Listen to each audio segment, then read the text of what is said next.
M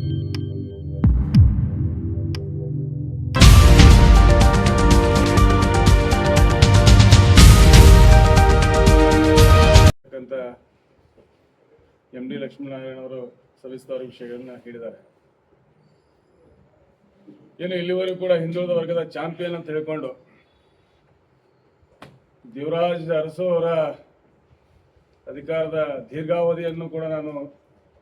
ದೀರ್ಘಾವಧಿಯ ದಾಖಲೆಯನ್ನು ಕೂಡ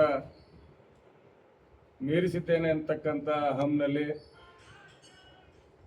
ಸತತವಾಗಿ ಹಿಂದುಳಿದ ವರ್ಗದ ಎಲ್ಲ ಸಮುದಾಯಕ್ಕೂ ಅನ್ಯಾಯ ಮಾಡುತ್ತಿರ್ತಕ್ಕಂಥ ಸಿದ್ದರಾಮಯ್ಯನವರು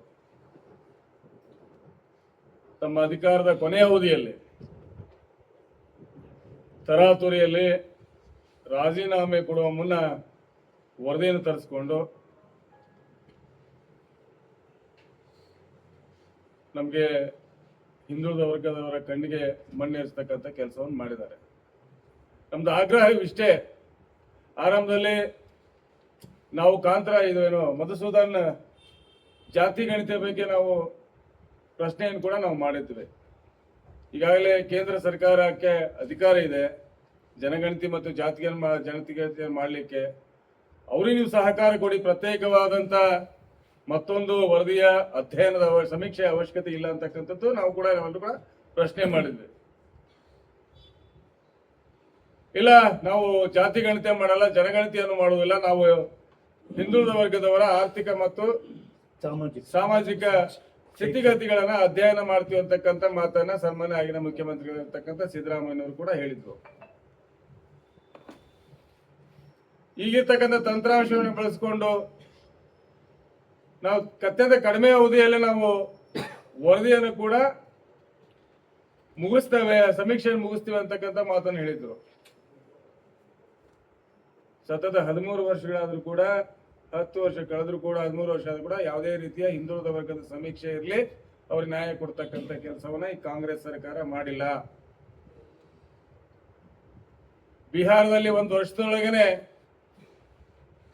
ಸಮೀಕ್ಷೆಯನ್ನು ಮುಗಿಸಿ ವರದಿಯನ್ನು ಜಾರಿ ಮಾಡ್ತಕ್ಕಂಥ ಕೆಲಸ ಅಲ್ಲಿನ ಮುಖ್ಯಮಂತ್ರಿಗಳಂತ ಆಗಿದ್ದಂತ ನಿತೀಶ್ ಕುಮಾರ್ ಅವರು ಮಾಡ್ತಾರೆ.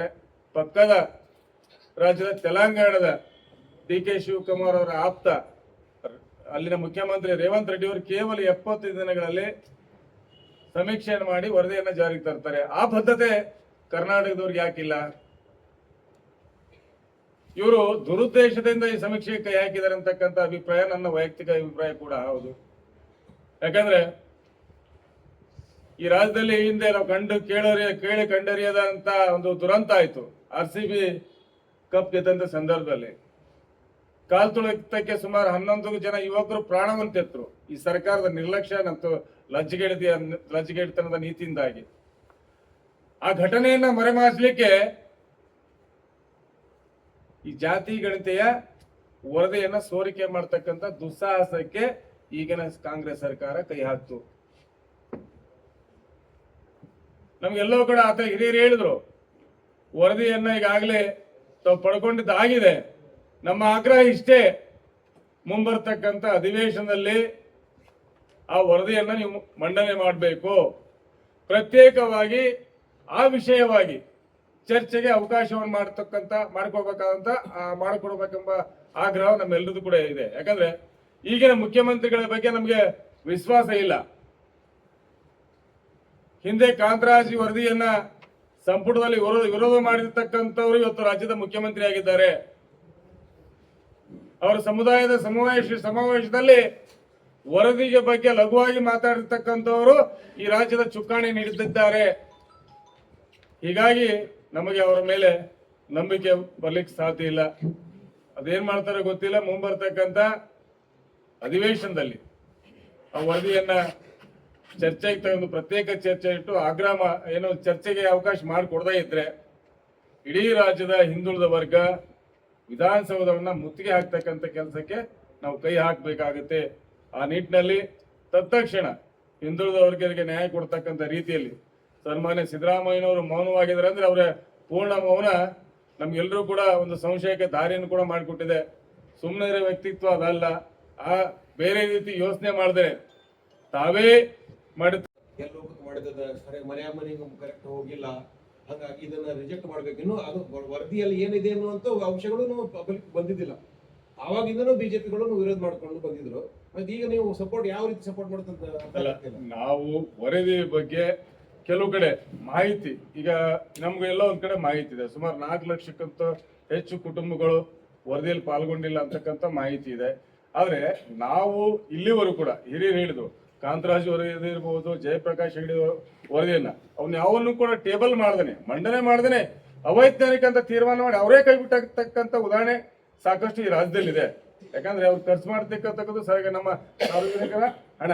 ನಮ್ಮ ಆಗ್ರಹ ಏನಂದ್ರೆ, ಈ ಹಿಂದೆನೂ ಕೂಡ ಅಂತ ಎಡವಟ್ಟುಗಳನ್ನ ಕಾಂಗ್ರೆಸ್ ಸರ್ಕಾರ ಮಾಡಿದೆ.